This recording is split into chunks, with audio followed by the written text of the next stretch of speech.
Coming up on this episode of Flirtations, it's life after divorce, y'all, and we've got double interviews. First up, Nicole Richmond is on the show as we talk about dating after divorce, and then later, Michelle Herzog on the show talking about sex after divorce. That's right, I know you ain't going anywhere. You in the car, put on that seatbelt extra tight. Let's go. I heard you wanted to flirt.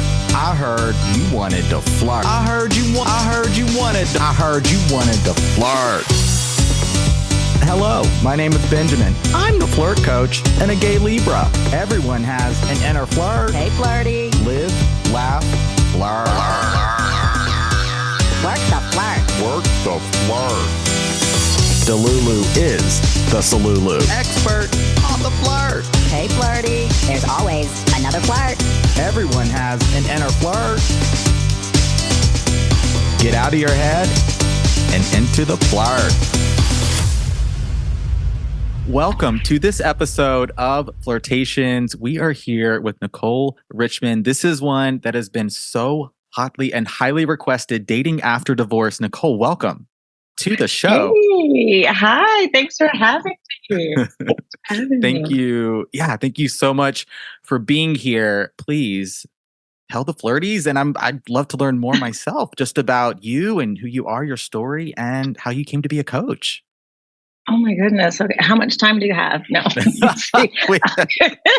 Let me give you the short nugget. Okay. So yeah, oh my God.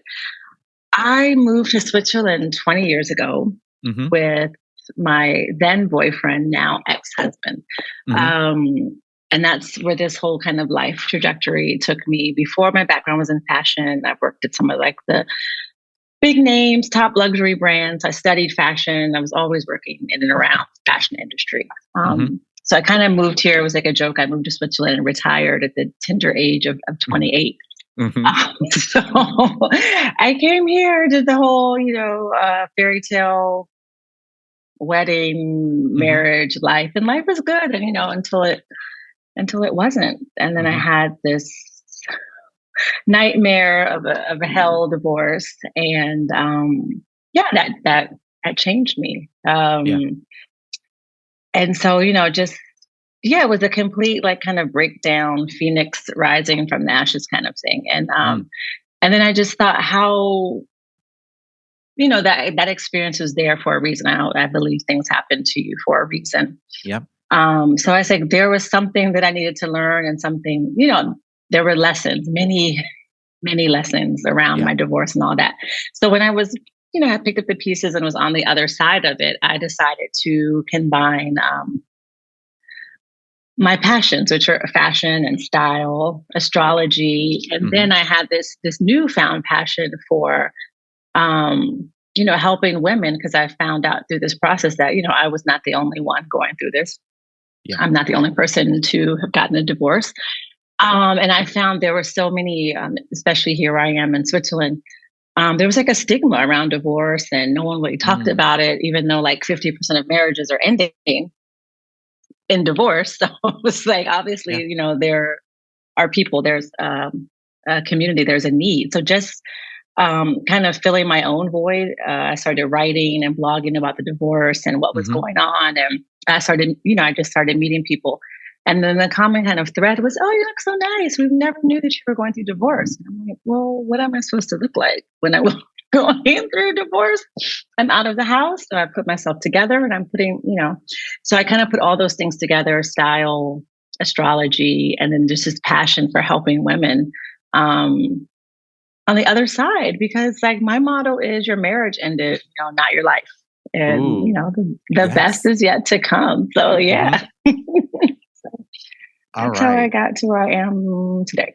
Yeah. The short version.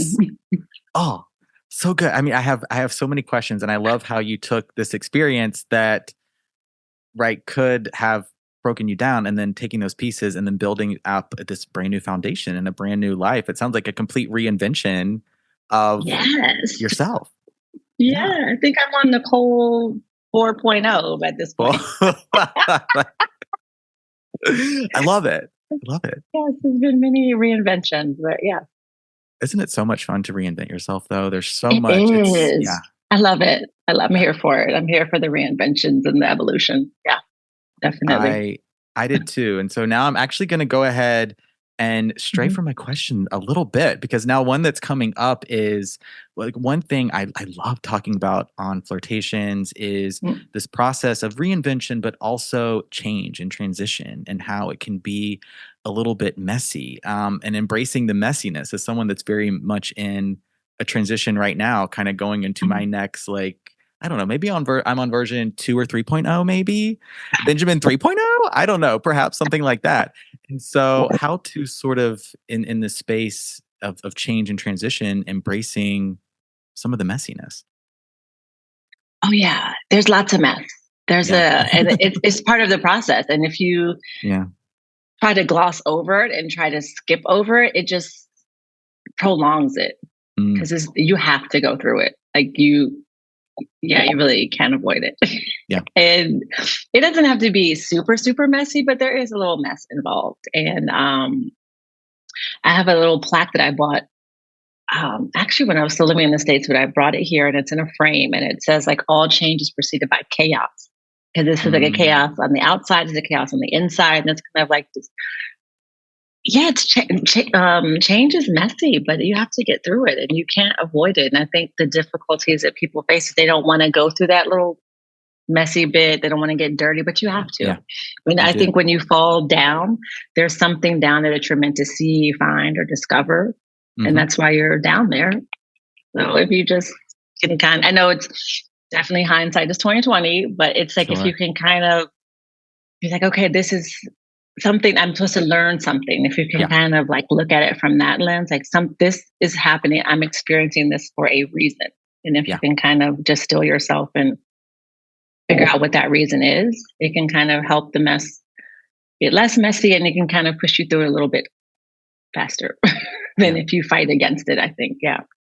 Yeah. And having some of the tools and practices in place that you're bringing with you, or perhaps you're developing in real time to help you through that messiness. And one of those tools, and I'm so curious to hear your perspective on this, is your intuition, because you are also a dating coach for divorced women, but also an intuitive dating coach. So I really want to talk now about intuition and sort of what that means to you. What's your perspective on that? Yeah, and I think, well, as far as women, they call it women's intuition for a reason, because you have it. I mean, everyone has intuition, but I think that a lot of time you're not tapped into it, you're not awake to it. But those little nudges that you get, those little like sensations, or that's something that's your body that's trying to communicate with you in some form, is trying to get your attention. And I think that it's there, but we've been kind of, at least as women, we've been kind of conditioned to, don't be silly, like, oh, that little thing you're thinking, or that the feeling you're, don't be silly. This is not the reality. And sometimes you can't put words to it, but you feel this way for a reason.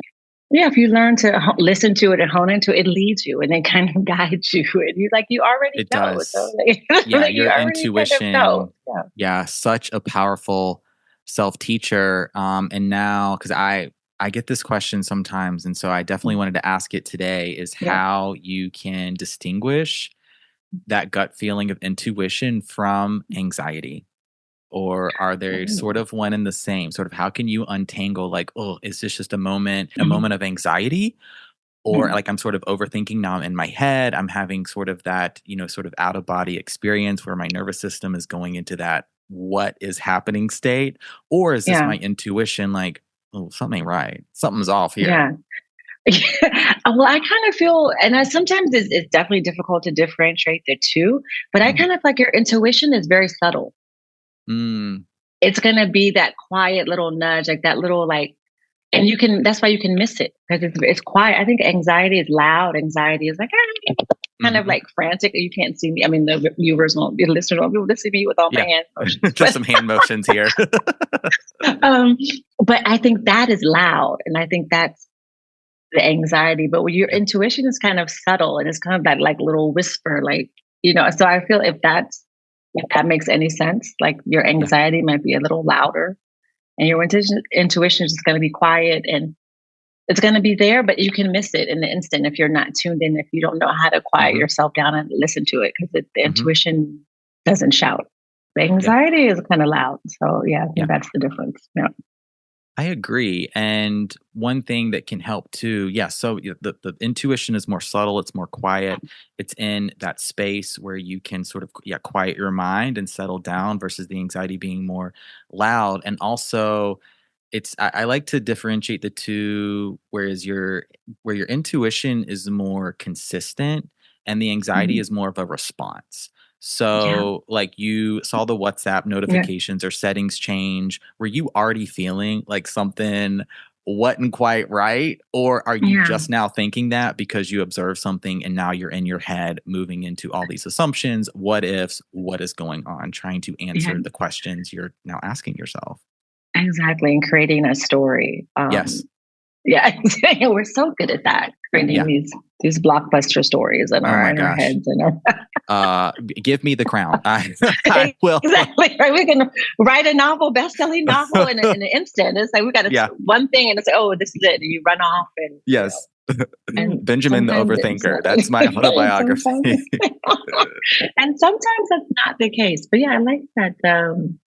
Your intuition is consistent. It's just kind of in there and it tries to nudge you and it's quiet. And so if you miss it the first time, it might come back around again. And it's still going to be subtle. So you have to you have to tune in. You have to tune in. Yes, you do. It's subtle. Your intuition will also sync up with the universe and you're going to see those synchronicities and those coincidences. And you're sort of like, those subtle signs and signals. What if you're in your head, you're in your anxiety mind, the monkey mind? Yes, you can very easily overlook. Oh, totally. And you just, it passes you by. So we gotta learn how to quiet ourselves down. It's hard, especially in this day and age. But all right. I think that was a great conversation on intuition. I really wanted to bring that in here at the start, learning more about you and then intuition and what that means and connecting to your intuition, because I think that's going to be so important in the dating process for everyone listening, but for women, if you're going through a divorce and you're sort of maybe in the messiness and the chaos of it, if this was a long-term relationship and you're finding yourself single for the first time in a long time, just really coming back to yourself, feeling a very strong connection with yourself, trusting yourself, being okay with being the chooser, maybe trying something new, trying something different is going to be part of a really well-rounded and fantastic strategy. So now let's get into some of the nitty-gritty dating details about how do we do this.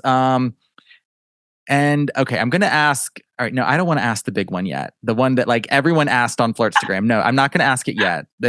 You got to stay tuned. Okay. Okay. I want to talk now about intentions and boundaries. I think that's going to be a nice way to take nice place to take the conversation next. And how can you start to set really clear intentions when you're out there dating and boundaries about what you want and what you're looking for? Oh, yeah. This is a process. And I feel like I've done a lot of research for my fellow women out there. I've done a lot of the work for you. And it comes back down. Once you know yourself, it's like, okay, so you're married and now you're not married. Okay, so this was not the relationship for me, obviously, for whatever reason. And what can you learn from that? Like, what can you learn? Like, oh, in my next relationship, I don't want X, Y, and Z. In my next relationship, I don't want to be like X, Y, and Z. Yeah. So once you start, figuring that out, that's what I do. First thing I do when I work with someone is look at their birth chart. And there are several things in there. But once you just get to know yourself, it changes everything, because that's the main and the longest relationship you will ever have with anyone is the one you have with yourself. Yeah. And so when you know how to treat yourself, when you know what you want, when you know who you are, it makes it so much easier to to set those boundaries, to say, this is what I need in a relationship. This is who I want to, this is who I am, and this is who I am in relationship. This is how I am in relationship. So it makes it very easy to say, if you're not this, and that's okay. Nothing is good or bad, but if this is not how you are, our two things don't line up, and that's okay, because there's someone else out there that will line up with what I'm looking for and who I am. So once you're clear on what it is that you want, it makes it easier to say no to the things that aren't that. Yeah. And so I think, and of course, when you're first dating, getting out of a long-term, and I guess let's say an unhappy marriage, if you're getting divorced, sometimes you just want to hit, the street. And that's fine. You want to have some fun. Okay. Right? You just want to have some fun. I call it like going down Tinder Lane. And that's, I am a fan of that. And I think that is definitely, there's a time and a place, and I think that you should do that. But when you are, looking for something maybe a little bit more substantial or something long term, then just definitely getting to know you. Is like the first key, the first rule. It's so paramount because because knowing yourself and the relationship you have with yourself is the key factor. It's how other people know how to treat you, how you treat yourself. You're there for the example that you're giving to everybody else. So true. The longest relationship you'll have in the world is with yourself. Oh my gosh. Oh, okay. That is so true. And I like what you said too about, maybe you're looking to get back out there and you're ready for a more serious relationship, or that's really the type of connection that you're looking for. Or it's like, you know what? Swipe, swipe, swipe. Let's have some fun. Like you get to date in the way that you want to date. And like, cause I get this question sometimes, from women that have been, perhaps they're divorced or they're coming out of long-term relationships for several years, a decade or more. They haven't dated since perhaps their late teens or early 20s. Now they're in their 30s, 40s, 50s. And the dating landscape is not what it was even 10 years ago. Like online dating wasn't really even, at least not the apps. You had sort of your Match.com, things like that. But the apps that wasn't a thing. And so getting out there and being the creator, being the chooser of your love life, your intentions, your boundaries being for yourself, right? You're letting someone know how you are willing to be, treated essentially. Like those are for you. And getting some practice. Ultimately, it's going to be like, the first person you swipe on or the first person you go on a date on, it may not be amazing, but and that's fine. And that's what I tell my clients. It's like, sometimes a date is just a date. Yes. Like it does not have to be your soulmate. Maybe you're going to go discover a new cute bar, or you're going to find a new restaurant, or you might have a good conversation. They might tell you about a fabulous book or CD, a concert. You might just have an interaction with another human being, and that's it. And sometimes that's all it is. And that's okay.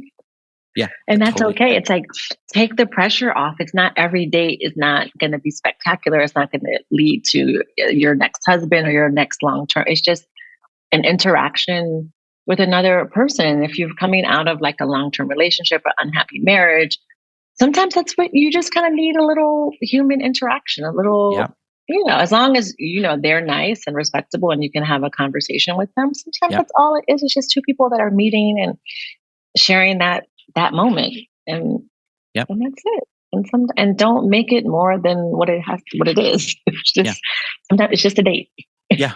And that's what I talk about on the Flirt a lot too, is exactly that. Taking the pressure off yourself, looking to make that connection, putting yourself out there, probably getting some practice, having your boundaries, your intentions, your desires, what you're looking for, your non-negotiables.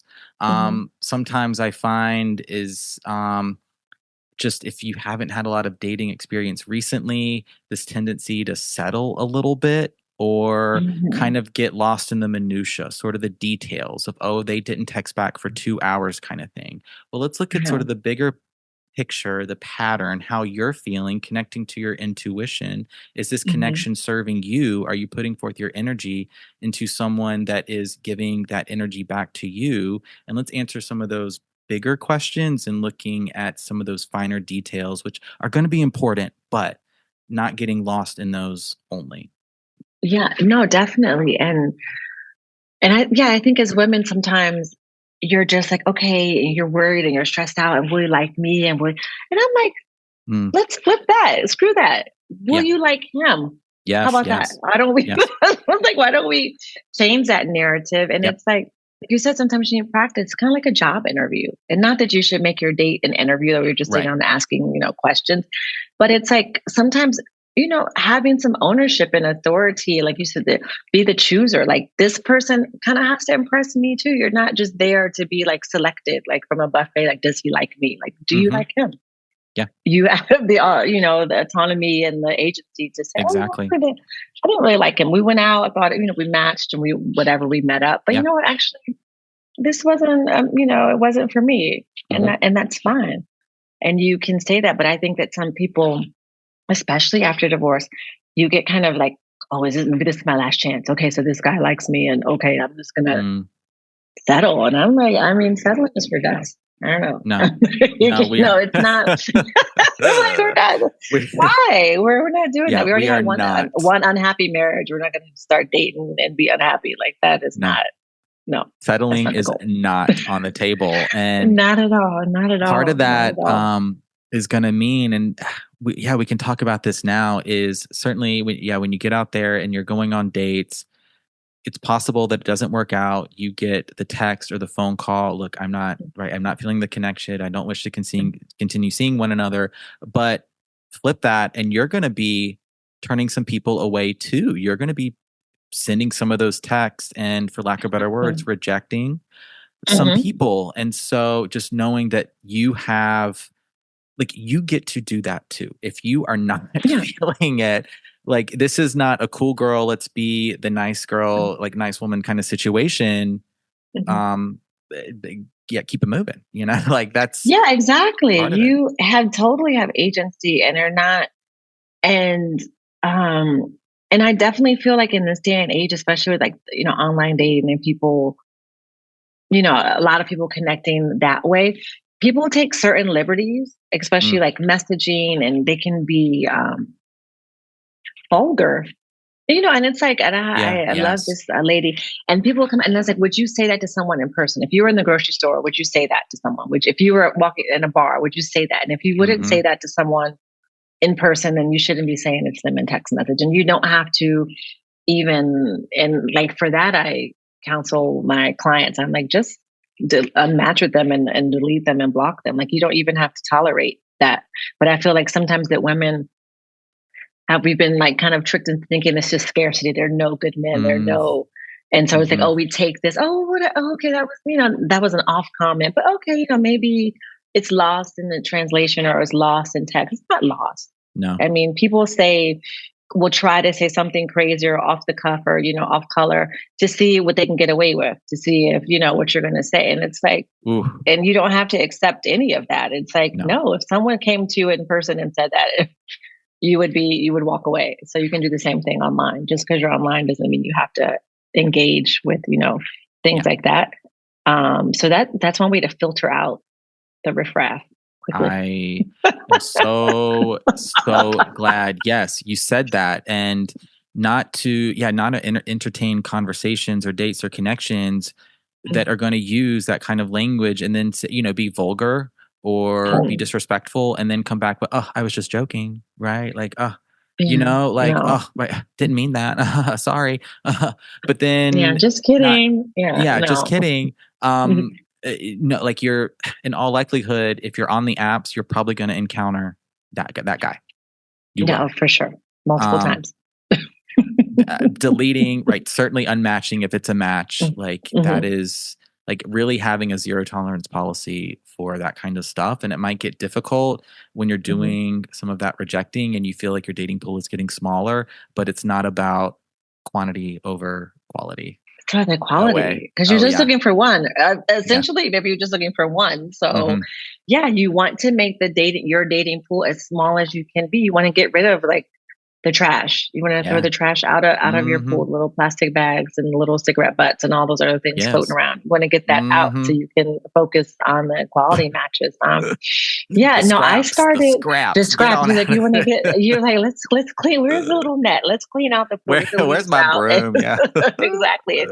And I did this. So, like I was on the apps and, I think you kind of put your profile together and you want to be like, oh, I like sunsets or I like walking on the beach and thinking that, it's something nice. But when you think about it, it's like, who doesn't like that? Who doesn't want to, and so it's like, you're just kind of talking to the masses and the masses will come and the masses will be in your inbox, wasting your time, sending you nonsensical messages when you need to like kind of hone in and write a profile that really is speaking to the person that you want to attract. So it's kind of repelling the people that is not meant for them. Like, oh, that's good. Thank you. Bye. This is not for you. I'm writing to my person, and my person is going to read this and understand this, and we're going to make that connection. And when you kind of shift, I had that experience with someone a couple of years ago, and I was kind of I was evolving in this process. Mm-hmm. But I guess my profile still wasn't as specific as I had hoped it was. And I matched with someone and already the intuition was already there. Like I saw a picture and something about that picture kind of just subtly was like, this ain't it. But okay, anyway, so I still matched and we, went out. And so he was nicer in person than I thought. So we went out and, we went out, we played tennis. I love tennis. So he invited me to play tennis. So I was like, okay, that's cool. We went out again. I think that we might have gone out 3 times and he wanted me to do something slacklining. Okay. Which, that's a thing. It's not my thing. And I don't think I give off those vibes that, that I want to slackline. Yeah. He is kind of, I was like, I don't know. I don't really think that's my thing. And he had brought it up 1 time, 2 times. And I was kind of, the 3rd time I was like, I really don't want to do that. And he called me and was like, so what are you doing? And I was like, I'm at home. I am, I'm watching tennis and I'm, and he's like, well, you don't want to come out? And I was like, look, dude, I've had a rough day. If you're inviting me out, maybe for a drink or a dinner or something, but I'm definitely not coming out to go slacklining or whatever. And he's like, oh, this was just a useless human interaction. And I was like, what? Okay. Raised eyebrows. Okay. Yeah. I was like, what? I was like, and then I said, you know what, like go with God and peace be upon you and goodbye. And then I had to sit there and I was like, what the hell? Did this guy just tell me that like meeting me with a useless human interaction? So I thought, okay, I could get upset and I could get mad and I could just like, I'm going to get off the apps and, but I was like, wait a second, let's have a moment of self-reflection because what in my profile, what in my energy attracted him to me? And I was like, let me think at it like this. And I was like, yes, I completely rewrote my profile, changed all my pictures. And I was like, okay, let's change. Let's, look at the mirror and shine it on me. And I was like, what was I putting out there that attracted this? This was obviously like a disconnect, a misalignment. So let me do what I can do to change what I'm putting out there. So I changed my profile, changed the pictures. And then the people that I had matched with, I noticed that I got quite a few of them had unmatched with me. And I was like, oh, that's cute. When the trash takes itself out, that's funny. Okay, thank you so much. And then I noticed I got less matches, but the quality had gone up exponentially. So I was like, there it is. That was the difference. Because my profile before was too general, too vague. I was speaking to the masses. And I'm not trying to talk to the mass. I'm trying to talk to my person. I had to narrow it down and get very specific. And when I did, it completely changed. But I think that guy with his slack line, because he was the catalyst for change. Using that, having that be not a moment to jump in and jump on text and sort of like one up, get the next word, but like hold up, self-reflect. I see some intuition coming into play as well. completely redoing the dating profile, and then attracting much higher quality matches, really calling in the type of partner that you want in your life. Yeah, this has been so wonderful. I think we've taken the flirties through that phase of like, all right, we're divorced. We're at least we've completed it. We're going through it. We're thinking about dating again, connecting to our intuition, starting to set up some of those like sort of, your mindset and just your overall approach. Yeah. And now, all right, so Q&A, that Flirtstagram submitted. The big one is, how do you know when you're ready to date again after a divorce? Oh my God. I feel like you just, no, there's no prescribed time. You might be ready to date again before you sign your divorce papers. I mean, depending on the circumstance of your marriage, if you were like totally disconnected and if it was like loveless, sexless marriage for years and years and years, you might be ready to date, as soon as you're like, okay, we're separated. Like, okay, bye. I got, So there's no prescribed time. It could be 6 months. It could be 6 years, it could be 6 weeks. But when you feel ready, when you feel confident that you want to share some parts of you again, because that's what, when you're in a relationship, you need to relate to someone else, you need to be able to share some things. And if you want, and it's vulnerable, and especially if you're, coming out of divorce, it can be, and if you have kids, you have to take all of that into consideration. And so I dated and wrote a whole book about this crazy dating adventures, but I never like had people around my children. And so when you have, I had shared custody. So that was one of the upsides. So I did have my free time for myself. Mm-hmm. So I had, weeks or days when I didn't have my kids, and it's kind of like, it's like when you're ready to, when you kind of like the pity party is over, if you ever have that moment after divorce when you feel like, you're sad and you don't know how you can make it through, when kind of that grieving process is over and you kind of are like, okay, the dust has settled, divorce papers are signed or about to be signed, and you're kind of excited and hopeful, and like I said, you want to share those parts. You want to share some part of your life, some part of yourself with another person. Then's the time, because like before, like it's like kind of like wet blanket energy. Like nobody, wants that. So if you're not really, ready and open and available to kind of share with another person, then I would say that you're not ready. But if you feel like, you see the positives, are you kind of excited to like, okay, what is this, next chapter of my life have in store for me? What else is out there? What, kind of like that. The best is yet to come, when you're kind of curious, then I think it's time for you to get out there and you'll know. Like I have some friends who are divorced. I'm not ready yet. I'm okay. Well, when you're ready, it's a process. I mean, no one's rushing you. There's no specific time. Okay, 3 months, got to get out there. No, you don't have to get out there until you're ready. And you will know. It's intuition again. Yeah, you're gonna be like, I'm feeling, like I'm gonna, I'm feeling like I want to be open and share this side of me with someone else. I'm ready to share and open up and share a bit of my life and a bit of myself with someone else. And you'll have that feeling and you'll know. And then you should get out there. Yeah. I think that's a fantastic answer. And then doing some of the prep work, for lack of a better word, sort of like connecting to your intuition, of course, but also your intentions. And if you can describe your ideal partner, some traits you're looking for, some of those green flags. And if you're in a space where, I just don't know, I'm just not sure, you're probably not ready just yet. And that's okay. And also being okay with that you can change your mind.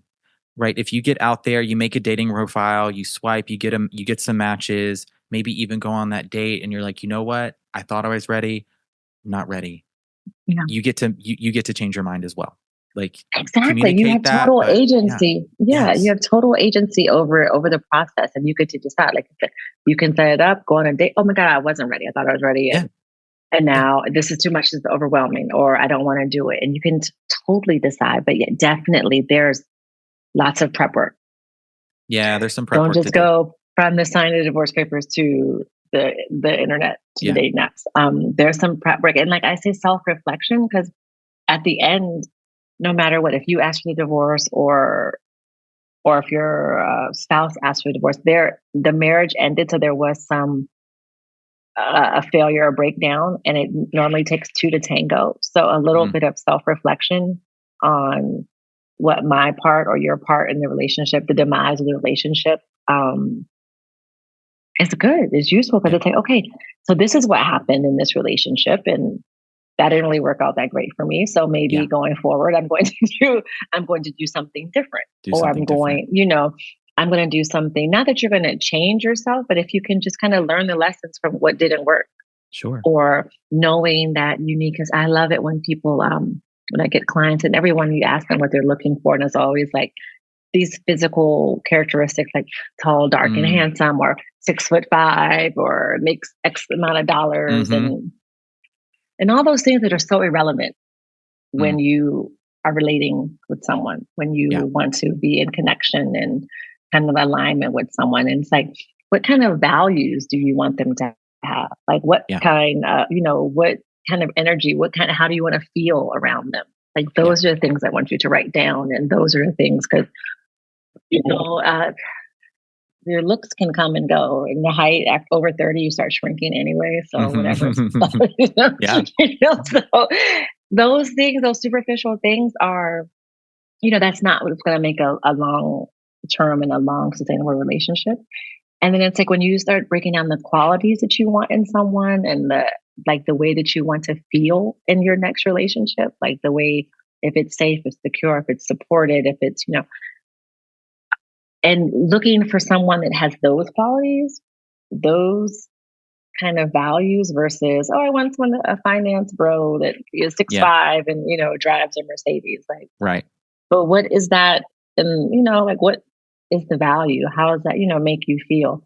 Yeah. When you can get clear on that, and then, And then, like I said earlier, it's like when you know what you want, it makes it so much easier to say no to the things that aren't that. Because you're like, this isn't. Good point. Really, it's not really aligning with me. This is, and I think when you're, first marriage, second marriage, you this young love and this ideal, like romanticized, probably Disney movie, version of marriage that we've kind of been sold. And most of the time, it doesn't really work out like that.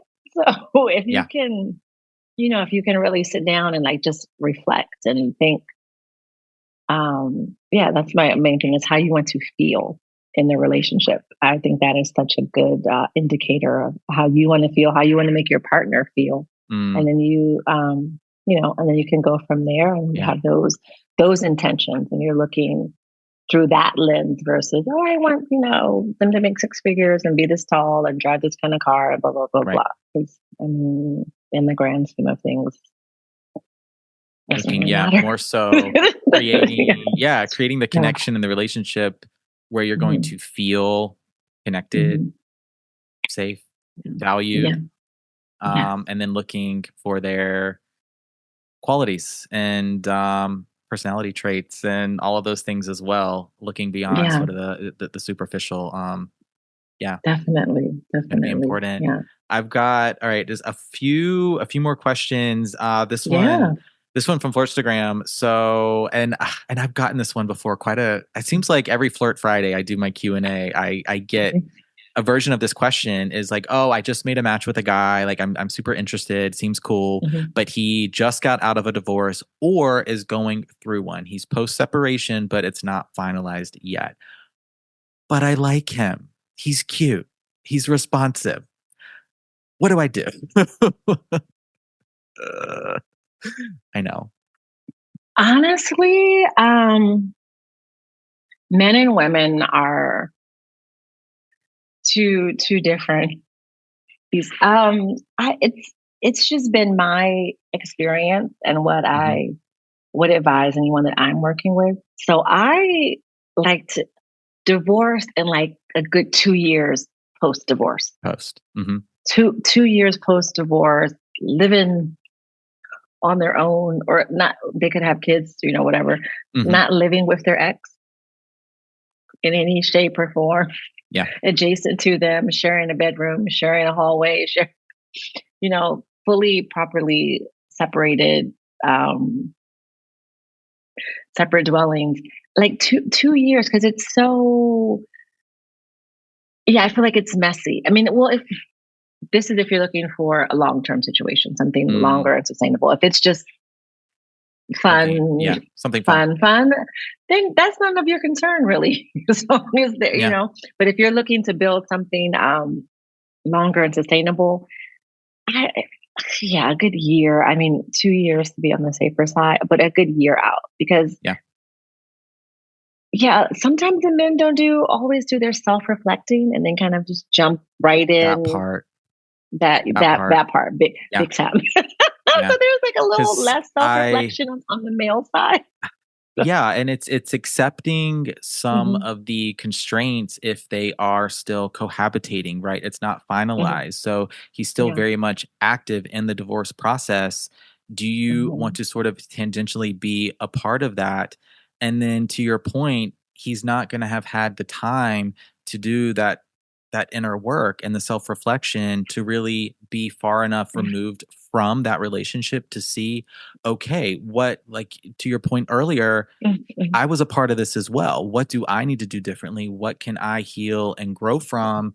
And I've seen this, I don't know if I would call it a trend, but for the guys that are still going through divorce and dating or just out of divorce, not exclusively, but they tend to move fast.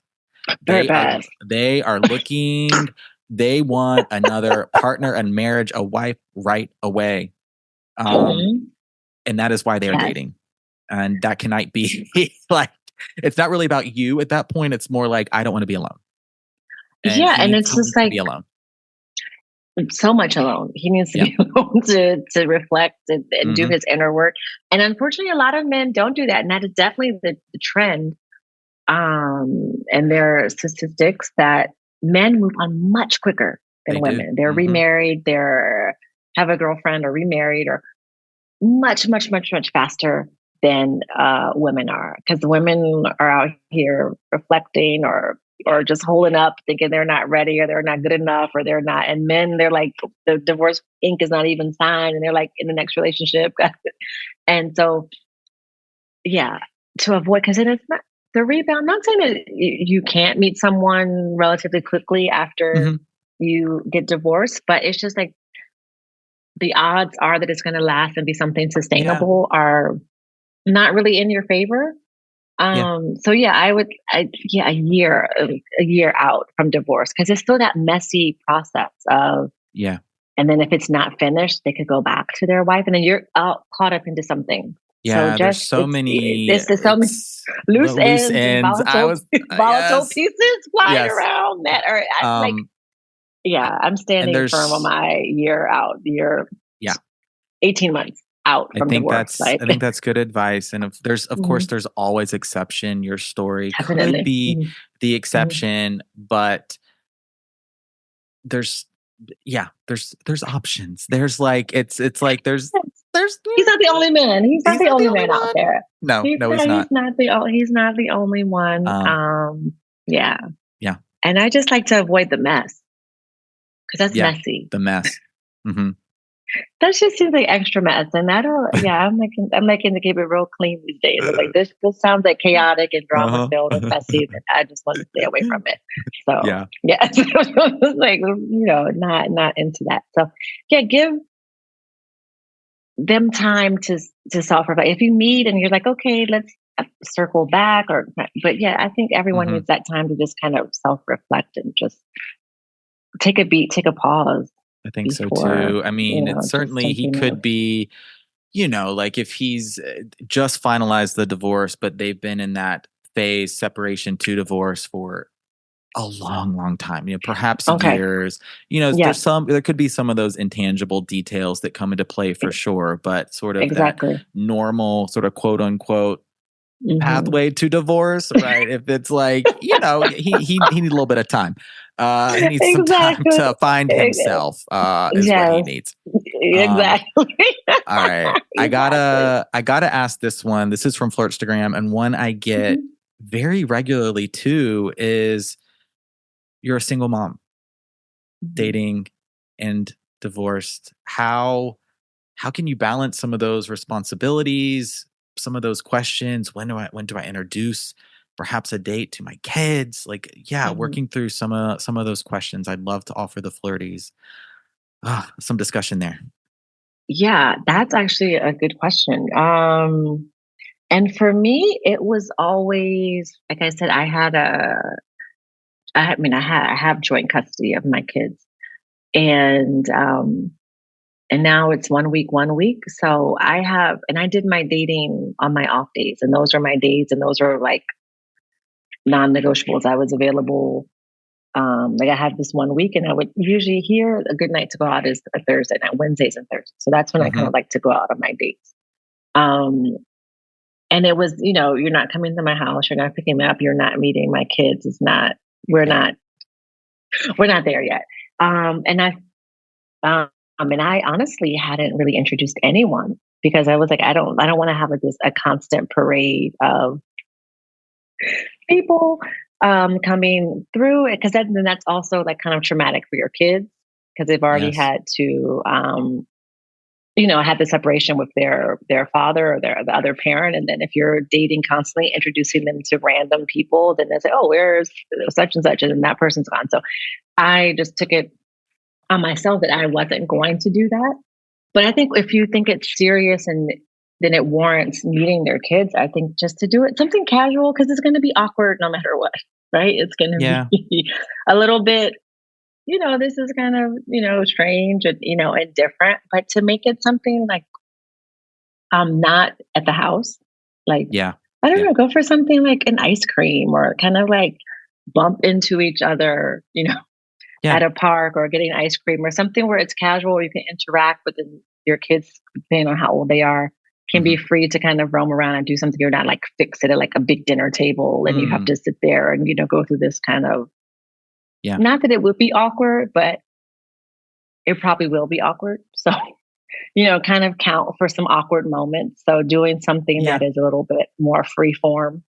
And I can, and then let's say, I can speak from my experience as a child of divorce, and my parents divorced when I was 7. And so, my dad always present in my life, very, very wonderful father, but primarily my mom had very custody, I would say. So he spent a lot of time with her, and she chose to focus on my sister and myself for a while. She didn't really date a lot post-divorce. And then when she did, we would meet them when it became exclusive.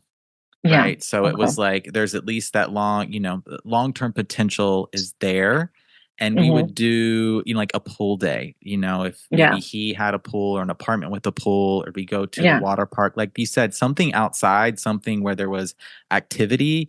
And that would be a great way to meet. And it can be a little bit awkward, right? You're meeting someone that could be like, as a kid, like, are you going to be my stepdad? Like that's sort of, that's what you're thinking, but it's going to be a part of the dating process too. Definitely. And something to think about if, if they also have kids. So I was in that situation too.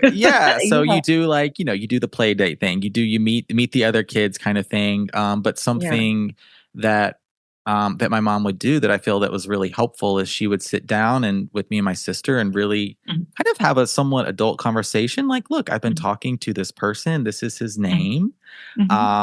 He's really nice and we're going to meet him today. So like giving us that heads up too. Oh, a heads up. Yeah. You don't want to spring it on them. Like, who's this? You're like, bam, who's that? Show up at the, I don't know, the pool or whatever. What? Like, who's this? Who's that? No, definitely definitely a conversation before and, the preamble into meeting them. But and then meeting in like in a neutral a space. Like I said, never like at home. Because it's kind of like maybe your kids feel, I have 2 boys, so I don't know if they feel territorial. So it's like we're going to be on a neutral ground, not, at home, and just, we can be a little bit easier, but just like count on some awkwardness. Might plan happen. for awkwardness. And then, if it's not super awkward, then it's great. And then if it is awkward, then you kind of already expected that. So, planning for that. All right. I do want to ask you One more question. Yeah. Leave the flirties with this one. And Mhm. how, if you're feeling like the marriage, the relationship was a failure, sort of with that word, how Mhm. can you move past or beyond that, or perhaps move towards acceptance and be open to receiving that love that maybe you feel like you didn't have in your marriage or you didn't have for a long time? So sort of a little bit of a mindset question as we end the Yeah. conversation today. For me, it's like, I mean, okay, yeah, it's a negative connotation, but for me, it's also an opportunity. It's also a Hmm. chance to learn Yes, yes. something. So I kind of grab the positive juice out of the word failure and then say, okay, Yes. this didn't work. And what can I learn from it and how can I grow from it? And so I know what not to do. So that's what I'm, saying as a failure. But if you feel, yeah, so I'm just like, it's always, this is the mindset shift where it's like, instead of thinking that something negative, it's okay, this didn't work out. Hmm. Like when you bake a cake, sometimes you might put too much sugar, you didn't put enough sugar, you put too much salt. Have So you're like, oh, that Have you was, seen me in the kitchen? Is that what you're saying? do I have it? I had some behind the scenes footage. So Oh my god. so it's like, okay, that was a failure. But now next time I make the cake, okay, I know Uh, I'm gonna put sugar, not salt. I'm gonna do this, or I'm gonna cook it yeah, for less time, or I'm gonna cook it for more time. So it's just you learn the next time the cake is better.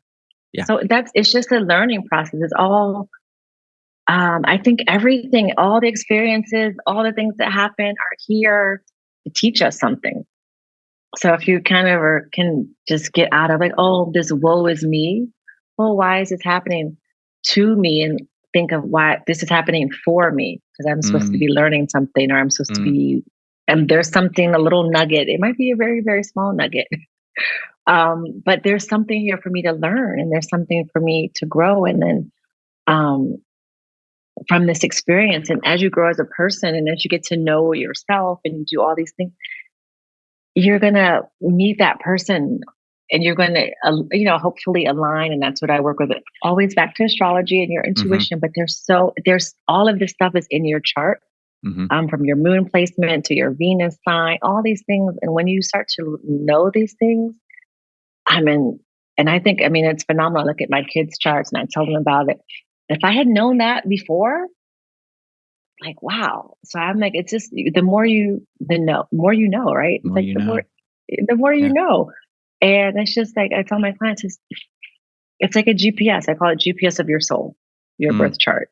And mhm. it's just like when you go on a trip in your car, you can put the address in the GPS and it can tell Yeah. you where to go. If you don't follow it, you it's still there. You might get to your destination. It's just gonna take you some different, a different way or different Mhm. journeys. You might have more potholes and bumps. But it's all this growth process. And I think it's just it's just the beauty in that. It's just Yeah, there is beauty in the learning growth. along the Mhm. way. Yeah, it's just growing and Absolutely. learning and okay, it was a failure, but okay, something better can come along. There's Yeah, something else out there. That didn't work out for a reason. yeah. There was something else that was meant to Mm, happen and something more that's coming in. Um and if you feel like, you didn't have love, which yeah, there are unfortunately, lots of loveless marriages. But the thing is that once you've out of that, once you've decided, that you're divorced, and now you have this blank slate, you have this next chapter to write, and it can yeah, be anything you want it to be. So if you didn't have the love in the past relationships, doesn't mean that you can't have it in a future relationship. So if so true. you, yeah, sit down and get your intentions and how you want to feel and the values and the kind of the personality like Mhm, traits and characteristics that you want to call in and look for and mhm. attract in someone else, you can absolutely, absolutely, Yeah, absolutely find that person, your person. I love it. I think those are beautiful words to Oh, leave thank the you. flirties with. Nicole, thank you so much Oh, for thank being you. here. We'll be continuing the conversation on Swell, but before that, please share with us how we can find you, how we could work with you. Yeah, where are you on the Oh, internet? yeah, it's where I'm on the interwebs. You Uh-huh. can find me on Instagram at Stylish Exits, and my website is also www.stylishexit.com. Perfect. And you can find out. all of the ways to work with me. I am hosting a retreat later on in October 17th to 20th, exactly in Portugal. And it's called Reconnected, and Uncover Your Cosmic Blueprint. So it's going to be 4 days of just releasing, resetting, and rediscovery, and helping you get in touch with your inner goddess. It's a full moon that weekend. So we're going to be tapping into that. And I have my favorite yoga instructor coming in. So all the details and everything, they're on my Instagram, on my website. But yeah, that's perfect. Creating magic in Portugal. That's what I hear. I'm very excited. I just went there last weekend. So checking out everything. It was fabulous. So I'm very excited. I'm excited as well. For that. Very excited for that. So yeah, at astylishexit.com, you can find me there. Awesome. Thank you so much for joining me. Thank you so much. Thank you for having me. It's been a pleasure.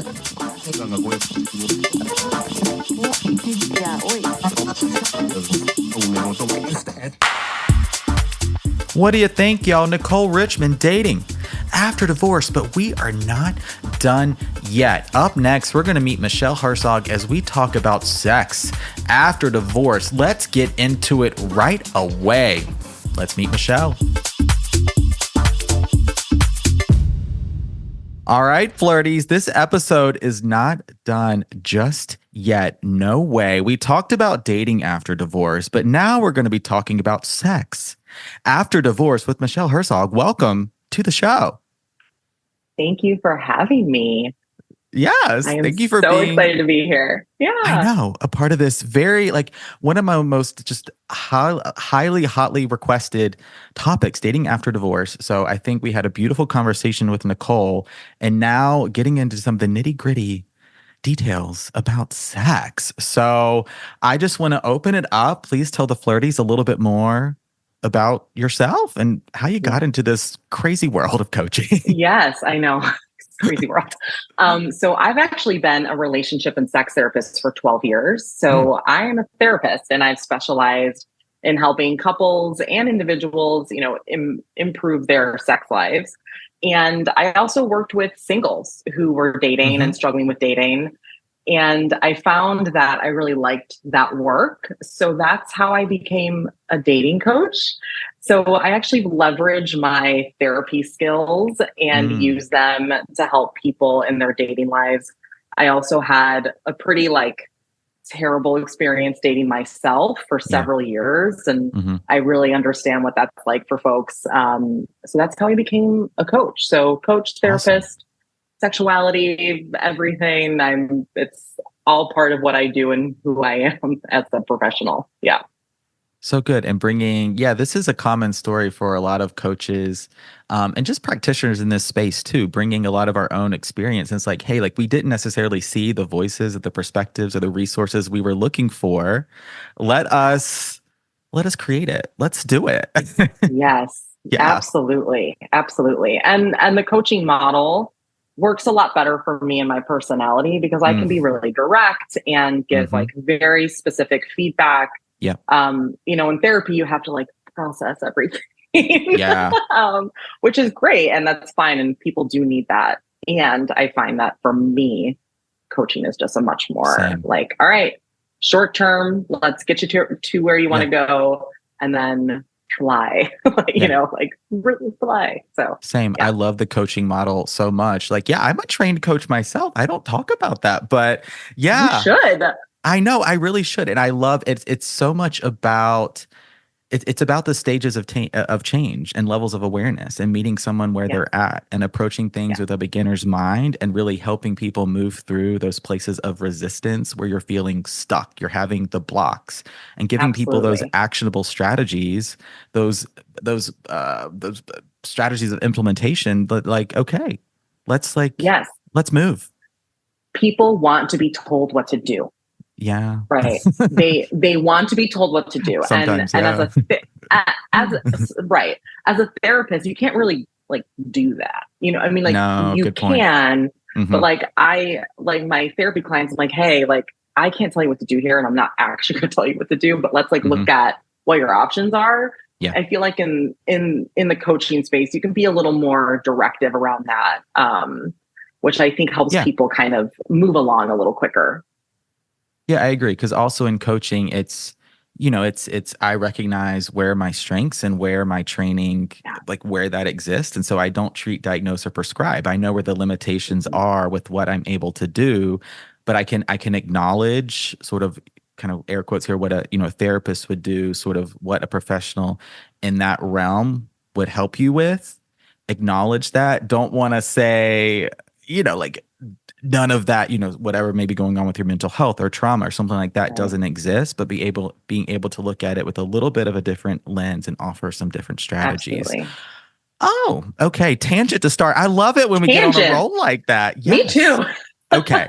Let's sex after divorce, by the way. Okay. First question. Yes, this is going to be the first question. So ask Nicole, how do you know when you're ready to date after divorce? This one similar, but also very different. How do you know when you're ready to be physically intimate to explore sex again after divorce? If you've maybe been in a sexless marriage, if you've been in a long-term relationship, you've been with one person for many years, a decade or more. Yeah. What you got for the flirties?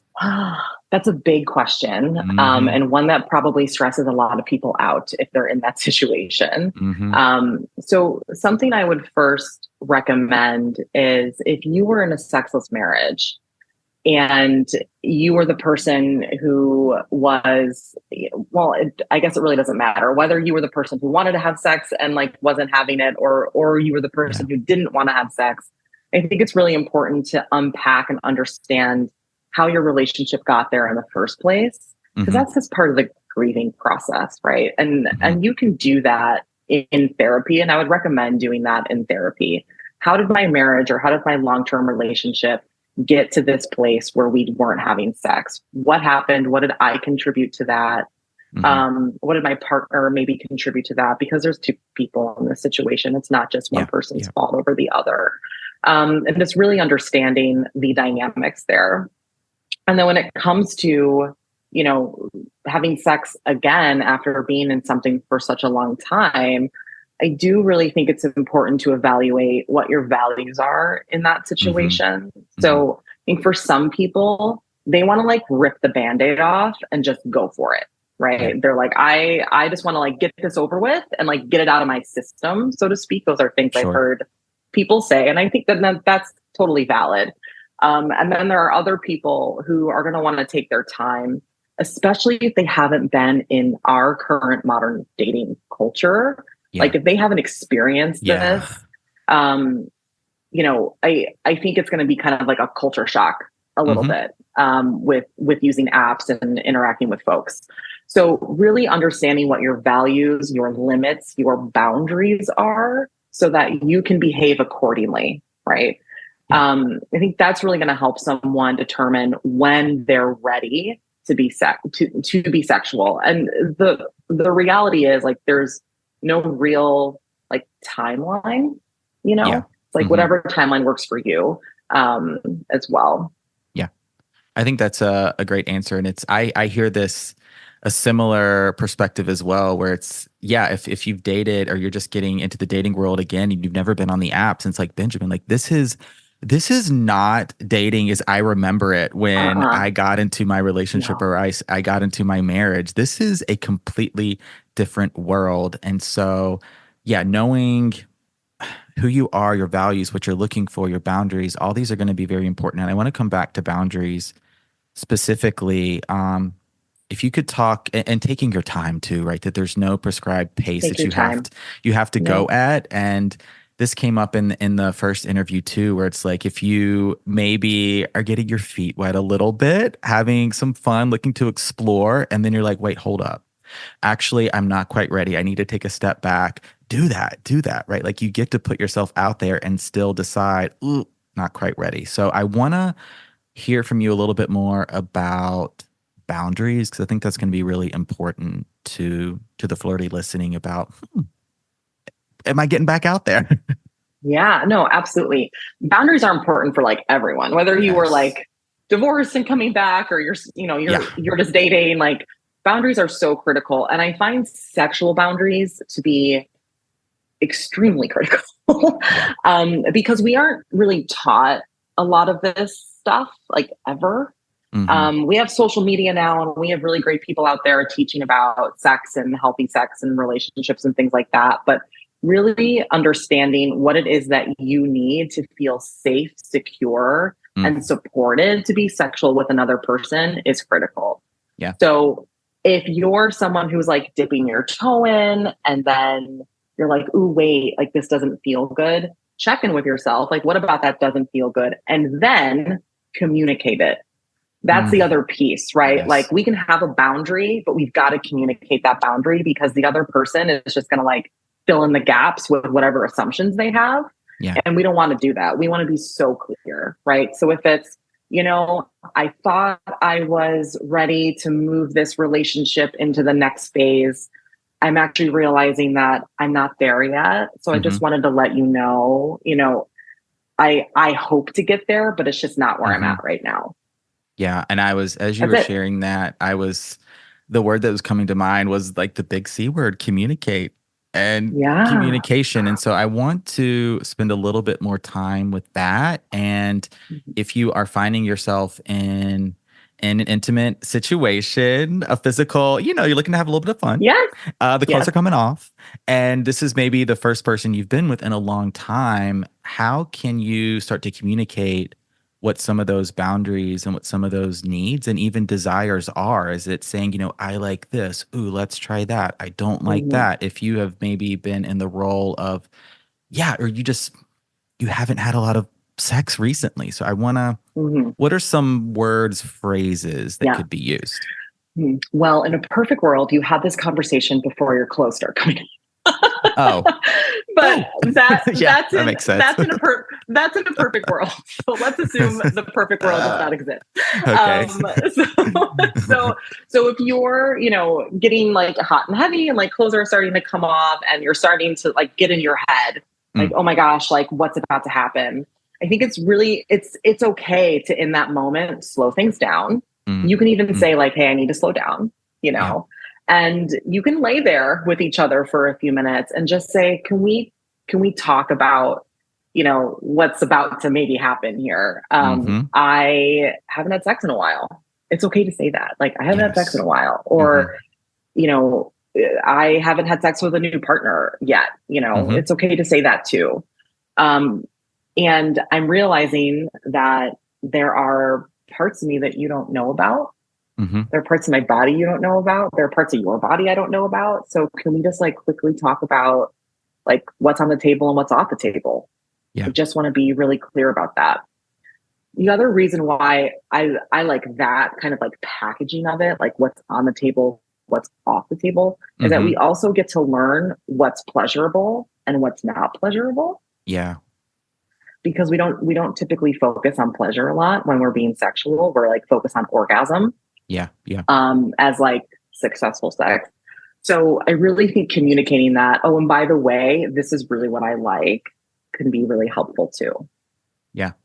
I think that's great too, is exploring. Yeah. It's like, this is so true. It's like sex is good or not based on the O, and if that happens. But there's so many other ways to experience and explore what pleasure can look or feel like. And so I think just being curious and having some fun with it, communicating. You could even flirt. Perhaps, right? Flirt in the physical dimension, right? Totally. There's 5 Ds of the flirt, and you can definitely lean into the physical dimension when, you're looking to, have a little fun in that way. Yes. So now I have a question that came from Flirtstagram, very similar to what we've been talking about, but I want to ask this one specifically.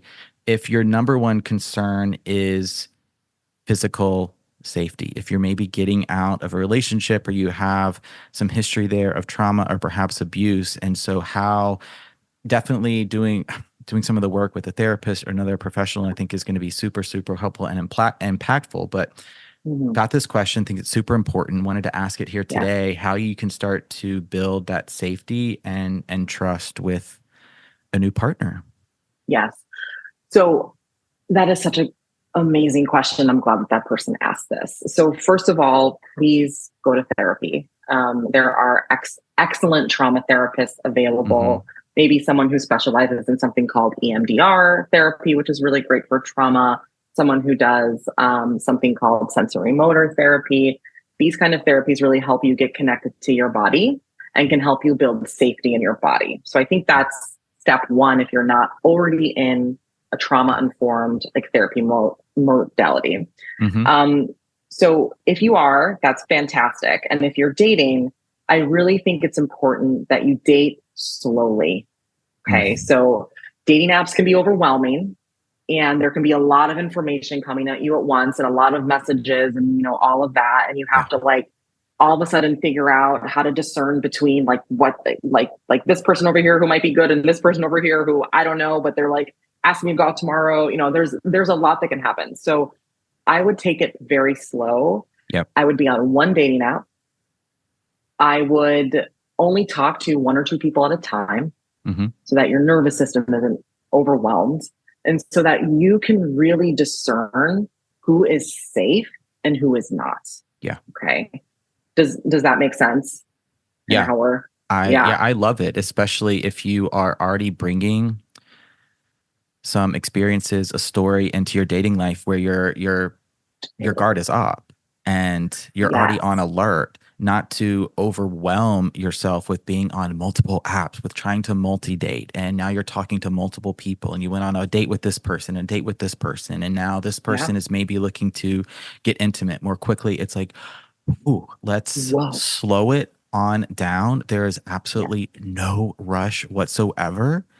And just move at a pace that feels right and most aligned with you. And that can be slower than like what everyone else is doing or what you feel like you should do. This is not about the shoulds. This is about what is best for you. That's what's going to serve you in the long run. Yes. And, you know, really seeking partners who support you in that safety, right? Seeking a partner who will look at you and say, I hear that you went through a lot and I'm at your pace, right? Whatever is comfortable for you is comfortable for me. Because anyone who pushes that, who tries to say, oh, come on, like it's not a big deal. It's just sex or just making out or it's just a blowjob, whatever, you know, whatever's coming out of their mouth. And it's like pushing. Now we're really messing with consent a little bit, right? That's like coercion. That's not cool. We don't do that here. So really leaning into people who are safe partners and who will support you and who will validate you and who will be comfortable going at whatever pace you set. That I think is a really critical part of, you know, coming out of something really traumatizing or scary and like trying to find something healthy, which maybe we're not so good at in this like phase of our life. So like really trying to discern again between safe partners and unsafe partners. And I'll mention here, one of my dating tips is, and this is across the board, I would share with anyone, is having your first 3 dates be public dates and really 100%. allow, at least the first 3, and then have definitely the first 3 for sure, and have your dating strategy in many ways be a part of your boundaries and be a part of that conversation of consent. And this is what I am comfortable with. This is the pace at which I'm willing to go.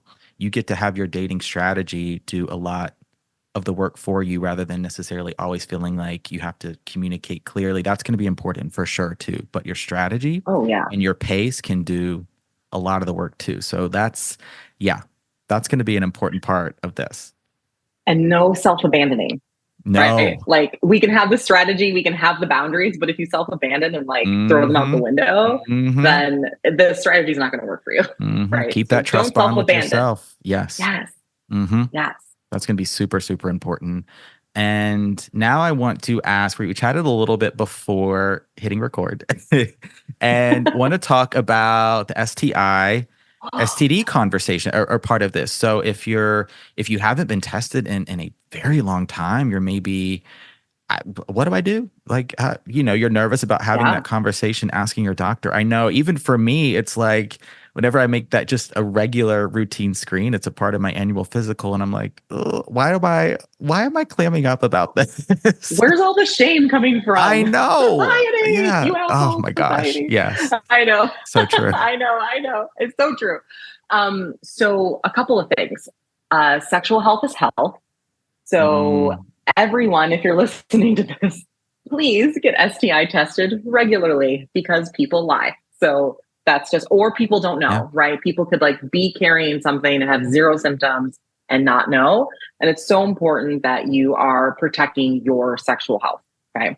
So if you have been out of a relationship for a long time and you are entering dating and you're starting to be physical with other people, it's time to normalize the STI conversation. Like, not enough people do this where they don't Mm-hmm. normalize having this conversation before being intimate. And this goes for like everyone who's dating, Mm-hmm. right? Mm-hmm. So if you're about to be physical with someone or it's like coming up, I think it's really important to have are we sleeping with other people? Mm-hmm. Where are we with that? Mm-hmm. Okay. And now if I know that you're sleeping with someone else, do I want to sleep with you? That's my own boundary. So I get to set that. You get to Yep. set that. Right. Yep. And then if you are going to make the mutual decision to be sexual together, then I think Mm-hmm. then let's go get tested either separately or together and we show each other results. This is not like to shame anyone, to embarrass anyone, to place blame on anyone. It is simply coming from a place of good sexual health practice so Mm-hmm. that everyone is responsible for their own sexual health and we're all being just responsible adults in adult romantic relationships.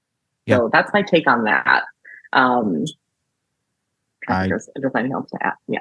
Yeah, I love it. I so agree. I mean, that's part of my dating experience as well, is like anytime I'm going to be physically intimate with someone, we're moving towards sex, like that is a part. What is your status, right? What is it? Mm-hmm. Testing. If you're queer dating, if you're a gay guy, probably prep, something Absolutely. like that is a part of the Absolutely. conversation too. And if they can't answer that question, bye. Absolutely. For me, that's the boundary. There's no orgasm that is worth the risk, worth someone not knowing.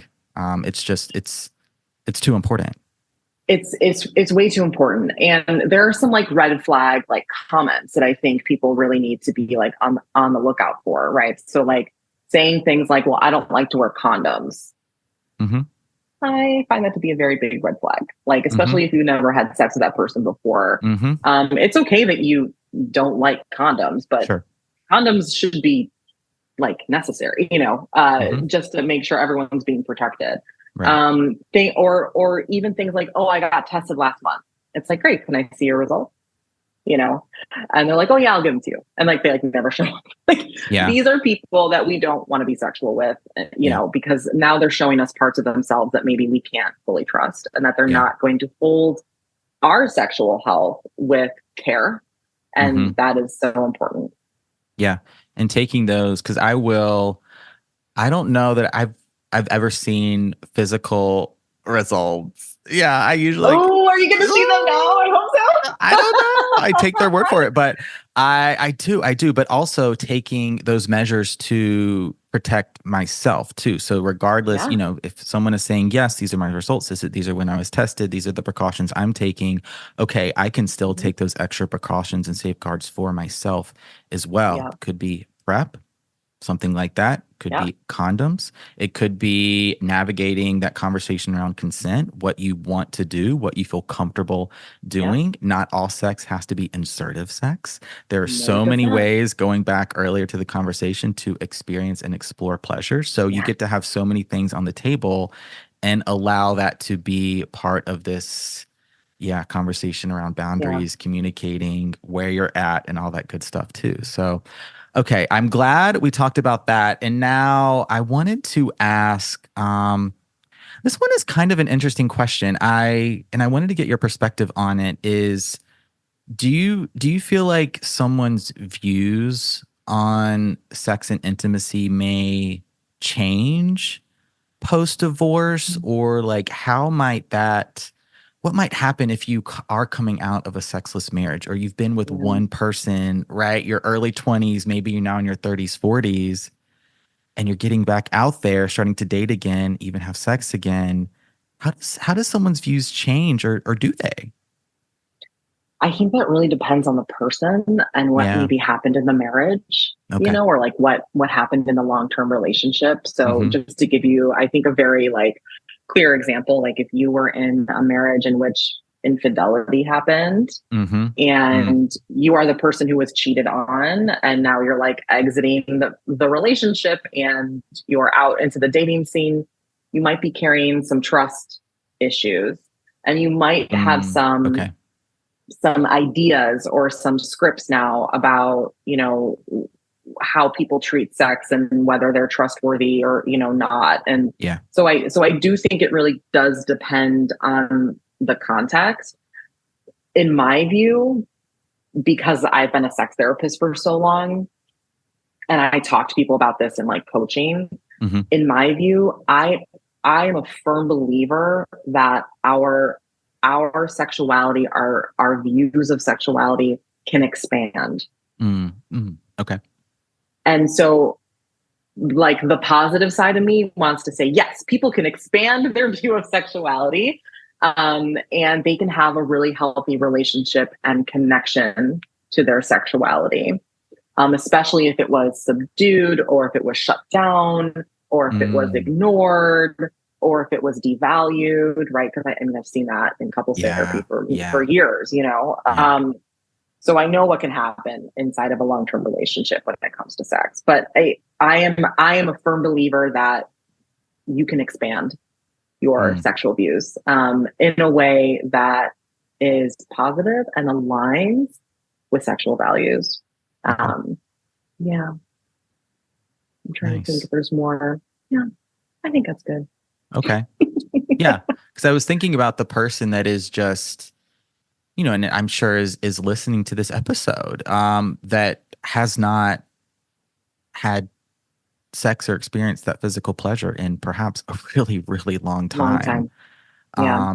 And it's just feeling disconnected from that part of themselves. And it's so, I mean, this is part of my story too. And it's like, sexual energy is so powerful and unleashes not just, feelings of pleasure, but a creativity, and can really just help you in your own healing. And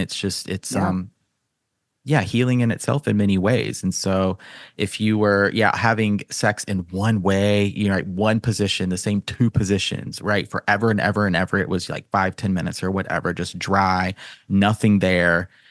It's like you get to rediscover this about yourself too, which can also be really fun and empowering.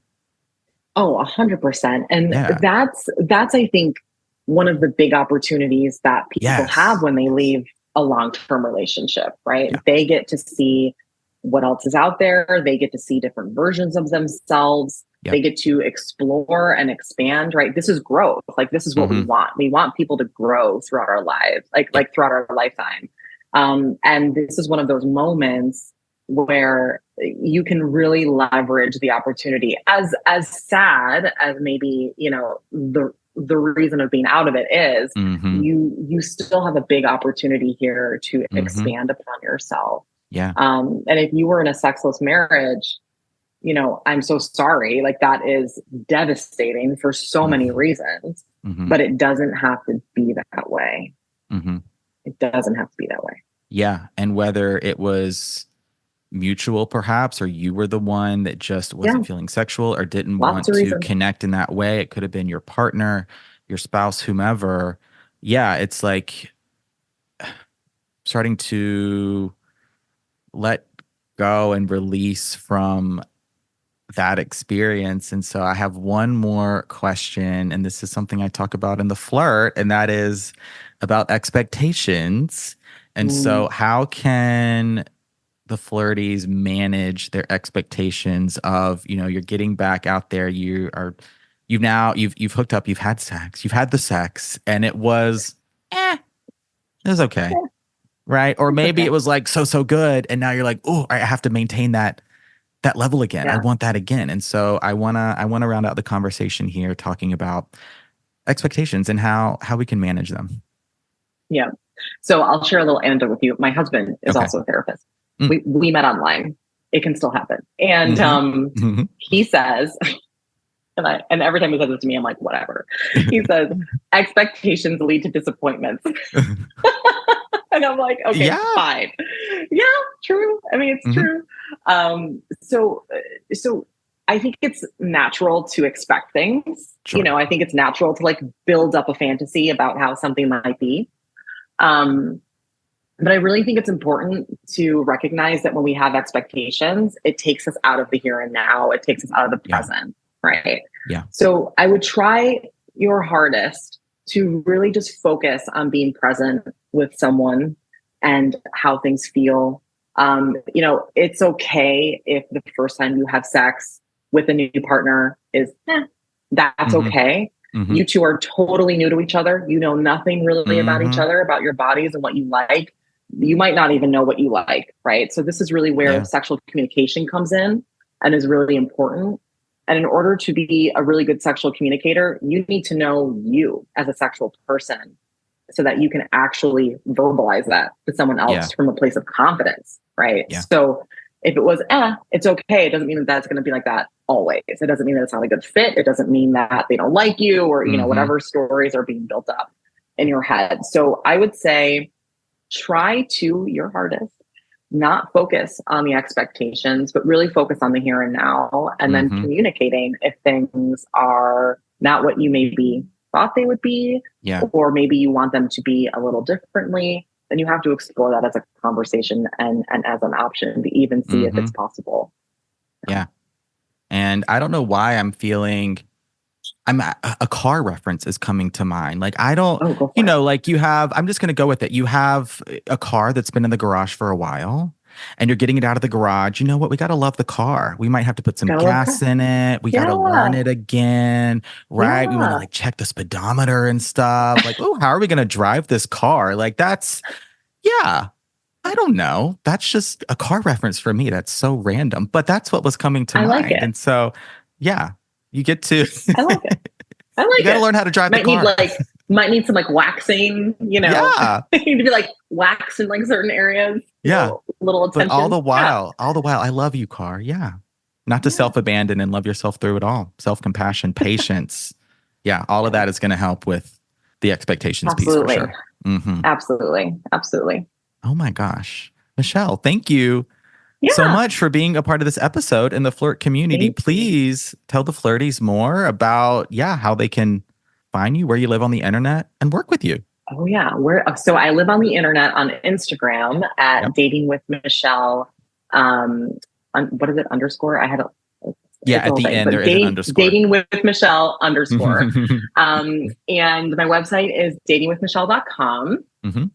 And I have something very special for your listeners. I have this wonderful sexual communication handbook. It's like 20 plus pages. It's got over 200 sexual communication questions inside that you can ask yourself, ask a partner, ask a new partner, like all different stages of any relationship. You can ask these questions. And it's got a whole list of communication strategies to set you up for success.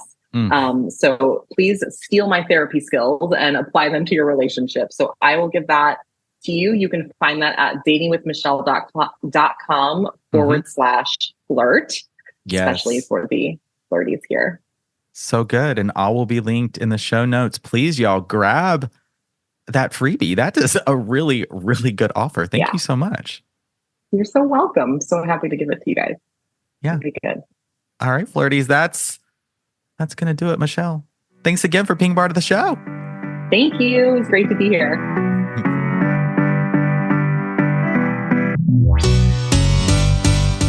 What do you think, y'all? That's a wrap for this episode of Flirtations. Thank you so much for listening. And in case I haven't said so before, I'll say it now. I'd love to hear what you think. You got some feedback? You got some ideas, guests you'd like to see on the show? Go ahead, slide into my inbox or DMs. I'd love to hear from you. until then, please rate, review, subscribe, share. Let's spread this flirt mission that we're building together all over the world. BFE, Big Flirt Energy for everybody. Flirty. And yeah, thank you to my collaborators, Corey and Joey. Thank you to our guests, Nicole and Michelle. And thank you to you for listening. Until next time, my name is Benjamin. I'm the Flirt Coach. Happy flirting.